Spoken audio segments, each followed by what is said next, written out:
Hey, church family. Many of you were with us yesterday for our second to last message on the book of Philippians. And we talked a bit about the things that rob our peace, that give us anxiety, that are competing for our attention. Certainly, right now, one of those things is continuing political drama, as there's all sorts of wacko conspiracy theories about the election that are floating around out there. There's COVID concerns, there's financial concerns, there's all these things that are competing for our attention. Yesterday, I ended our message just kind of encouraging us to think particularly about Philippians chapter 4, verse 8, where the Apostle Paul, in light of all the anxiety, in light of all the tensions, in light of all the things that are competing for our attention, he says to the church, and this is so relevant for us today, whatever is true, whatever is noble, whatever is right, whatever is pure, whatever is lovely, whatever is admirable, if anything is excellent or praiseworthy, think about such things. And even though this is written in the Bible, it was written to a church, this is not saying only find these things in the church or only find these things in the Bible. It's saying wherever you see these things, like meditate on them, think about them. Let these be the things that you let into your soul.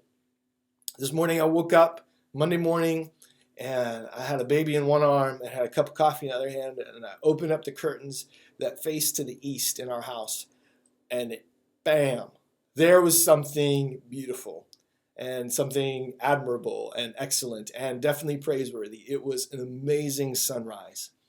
And so I thought to myself, I need to talk about these things. I need to think about these things. I need to let these things be markers of my day. Again, these things that we find in Philippians chapter 4, verse 8.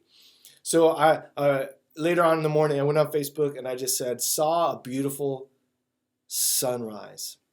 And then I did a hashtag, if you're a hashtag person, Philippians 4_8, because you can't do semicolons or things like that. So I just want to encourage you, first of all, kind of what I said yesterday at the end of our message is to memorize Philippians 4:8.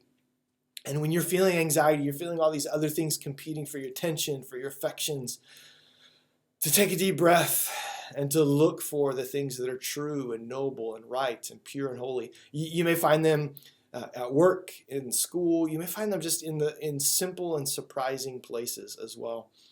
And if you're active on social media, just point them out.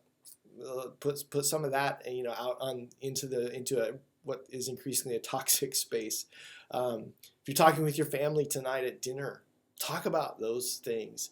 Oftentimes November is kind of that month where we think about what we're grateful for because of the Thanksgiving holiday. And I would encourage you, this is part of that, to be looking for these things wherever you may find them in the culture. So I hope you have a blessed week. I hope you're able to balance out the diet of all the negativity, all the outrage in our culture with finding the things that are on God's heart, that reflect His goodness, and really are found in Philippians 4:8. So memorize the verse, post some things, and I hope you have a good week. God bless.